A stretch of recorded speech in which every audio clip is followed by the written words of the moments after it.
Hello everyone, मेरा नाम है Heena Kharadi. I am nursing officer in AIIMS Bhopal. और आज हम बात करेंगे कि एम्स भोपाल में नर्सिंग ऑफिसर्स की क्या क्या शिफ्ट्स रहती हैं, कितने ऑफ मिलते हैं, कितने ईए मिलती है, कितने सीए मिलती है और कितने मेडिकल्स मिलते हैं और इसके अलावा क्या क्या लिस्ट मिलती हैं और ड्यूटी का काम क्या क्या रहता है, ठीक है। और कितनी नाइट शिफ्ट्स रहती हैं और सैलरी कितनी होती है और वर्क एक्सपीरियंस कैसा होता है, हेक्टिक होता है या लाइट वेटेड होता है, कैसा स्टेट गवर्नमेंट की कंपेरेटिवली कैसा रहता है, ये सब हम आज बात करेंगे। ओके, तो बने रहिए मेरे साथ। ओके, मैंने नॉर्सेट 5 में यहाँ ज्वाइन किया है। इससे पहले एम्स भुवनेश्वर में थी मैं।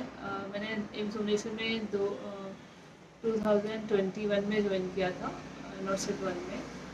और करंटली एम्स भोपाल में हूँ, ज्वाइन इन नॉर्सेट 5। और सबसे पहले अब आज हम बात करेंगे कि एम्स में नर्सिंग ऑफिसर बनने के लिए क्या करना होता है, ठीक है। तो एम्स में नर्सिंग ऑफिसर बनने के लिए सबसे पहले आपका 12th में पीसीबी होना चाहिए। उसके बाद आप एम्स से भी नर्सिंग कर सकते हो और स्टेट गवर्नमेंट से भी कर सकते हो, जेएनएम भी कर सकते हो और बीएससी नर्सिंग भी कर सकते हो, ठीक है। एम्स में तो सिर्फ बीएससी नर्सिंग ही होती है, जेएनएम नहीं होती। अगर स्टेट गवर्नमेंट से करते हो तो आप जेएनएम कर सकते हो। बीएससी नर्सिंग करने के बाद आपको नॉर्सेट का एग्ज़ाम देना पड़ेगा, फिर आप उनसे जॉब कर सकते हैं। और इसके अलावा एम्स के अलावा भी बहुत सारे सेंट्रल गवर्नमेंट एग्ज़ाम हैं। अगर आप जेएनएम करने के बाद नॉर्सेट देना चाहते हैं तो आपको जेएनएम करने के बाद 2 साल का एक्सपीरियंस चाहिएगा, हॉस्पिटल एक्सपीरियंस, तभी आप नॉर्सेट का एग्ज़ाम दे सकते हैं। लेकिन अगर आप बीएससी नर्सिंग करें तो आप डायरेक्ट एग्ज़ाम दे सकते हैं। अभी तक नॉर्सेट 8 हो चुके हैं, अब नॉर्सेट 9 आने वाला है। और मैंने नॉर्सेट 1 से लगा के 5 तक सारे नॉर्सेट दिए हैं और मैंने सारे पैटर्न चेंज होते हुए भी देखे हैं। तो सबसे पहले हम अपने भोपाल एम्स के बारे में बात करें। भोपाल एम्स में जब मैंने ज्वाइन किया था तब मैंने न्यूरोलॉजी वार्ड में ज्वाइन किया था और उसके बाद 1 ईयर के बाद मेरा वार्ड चेंज हो गया। वैसे तो एम्स भोपाल में हर 3 साल में शफलिंग होती है, वार्ड चेंज होते हैं, पर मेरा 1 साल में हो गया। अभी करंटली भी जनरल सर्जरी वार्ड 1 में हूँ। अब हम बात करेंगे शिफ्ट कितनी लगती है। नर्सिंग ऑफिसर की 3 शिफ्ट्स रहती हैं ना, वार्ड में, जनरल वार्ड्स में, ठीक है। ओटी में जनरल शिफ्ट रहता है और बाकी वार्ड में 3 शिफ्ट रहता है, मॉर्निंग, इवनिंग और night shift. Morning evening 6 hour का रहता है, नाइट शिफ्ट जो होता है 12 आवर का होता है। अब मॉर्निंग शिफ्ट जो है वो सब एम्स में अलग अलग है। जैसे भुवनेश्वर एम्स में 7:30 से 1:30 बजे तक था और भोपाल एम्स में 8 AM टू 2 PM तक है।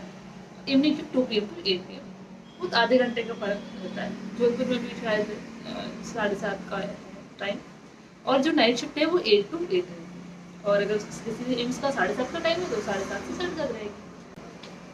उसके बाद आता है ऑफ कितने मिलते हैं। हमें मंथ में 8 ऑफ मिलते हैं, वो रैंडम मिलते हैं, कोई ऐसा नहीं कि संडे को या ऐसे, क्योंकि सारे स्टाफ को ऑफ मैनेज करने होते हैं तो वो रैंडम मिलते हैं, आज किसी को मिलके कल किसी को मिल गया ऐसे। हमारी मंथ में 6 नाइट्स लगती हैं, ठीक है।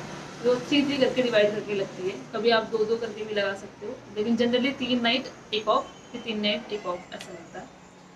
और जो मॉर्निंग इवनिंग होती है वो आप म्यूचुअली एक्सचेंज कर सकते हैं। किसी का अगर मॉर्निंग में कुछ काम है तो वो हमेशा इवनिंग लगा सकता है, या जिसका इवनिंग में जिम वगैरह रहता है तो वो मॉर्निंग लगा सकता है। ये म्यूचुअल अंडरस्टैंडिंग से वार्ड मैनेज कर सकते हैं। मॉर्निंग इवनिंग उसके अकॉर्डिंग रहती है, मॉर्निंग इवनिंग का कुछ फिक्स नहीं है, बस नाइट रहती है वो 6 रहती है ना। उसके बाद एम्स में इंडक्शन क्लासेस भी बीच बीच में लगती रहती है, जिससे जिन लोगों का जनरल ड्यूटी रहता है उन लोगों का सैटरडे को हाफ डे, संडे को ऑफ, और जो भी मंथ में जीएच आती है वो मिलती है ना। तो इस तरह से ये ऐसे मिलती है छुट्टियाँ। उसके अलावा ईएल मिलती है हमें 30 पर ईयर, और उसके अलावा मिलती है medical leave per year 10। Okay, उसके अलावा और स्पेशल लीव ये वगैरह भी और रहती है। मैटरनिटी लीव होती है वो 6 मंथ की मिलती है, तो सभी डिपार्टमेंट से मिलती है वो तो। उसके अलावा सीसीएल भी मिलती है, चाइल्ड केयर लीव, वो फीमेल्स को जो मदर्स हैं उनको मिलती है, वो 365 डेज़ की मिलती है।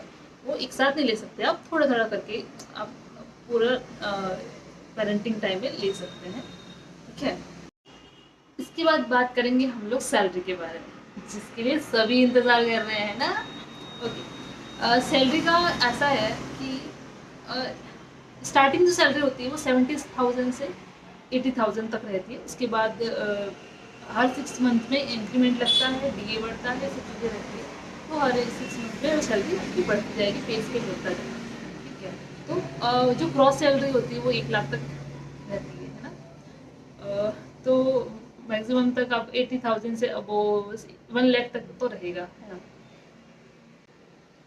सैलरी के अलावा सबसे बड़ी चीज़ जो हमें मिलती है वो होती है ब्लेसिंग्स, रेस्पेक्ट। एम्स में अदर स्टेट गवर्नमेंट की कंपेरेटिवली बहुत रेस्पेक्ट मिलती है हमसे, हमें पेशेंट से, डॉक्टर से, सभी से हमें रेस्पेक्ट मिलती है, क्योंकि डॉक्टर्स से ज़्यादा नर्सिंग ऑफिसर्स का पेशेंट्स के साथ ज़्यादा इंटरेक्शन होता है, ज़्यादा टाइम मतलब कम्युनिकेशन करते हैं। डॉक्टर्स का सिर्फ जब राउंड अप होता है उस टाइम ही आते हैं वो लोग, है ना। तो उसके अलावा जब हम पेशेंट को कभी भी कोई भी तकलीफ होती है, पेशेंट सबसे पहले आके हमें ही बताते हैं, है ना।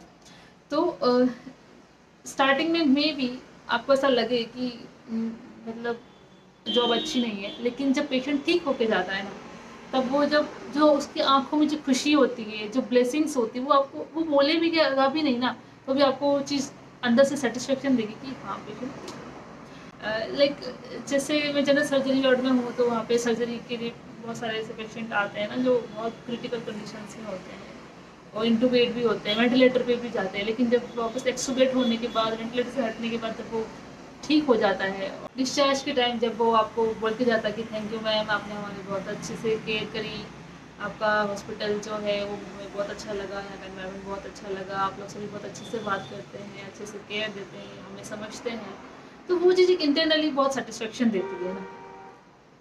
तो आप सभी को ये वीडियो कैसा लगा ज़रूर कमेंट में ज़रूर बताएं, और नेक्स्ट आप कौन सी वीडियो चाहते हैं, नेक्स्ट क्या चाहते हैं वो बताइए। बाकी मैं नेक्स्ट अपनी जर्नी के बारे में बताऊंगी, बाकी आप लोग क्या चाहते हैं वो मुझे कमेंट में ज़रूर बताएं। Bye bye.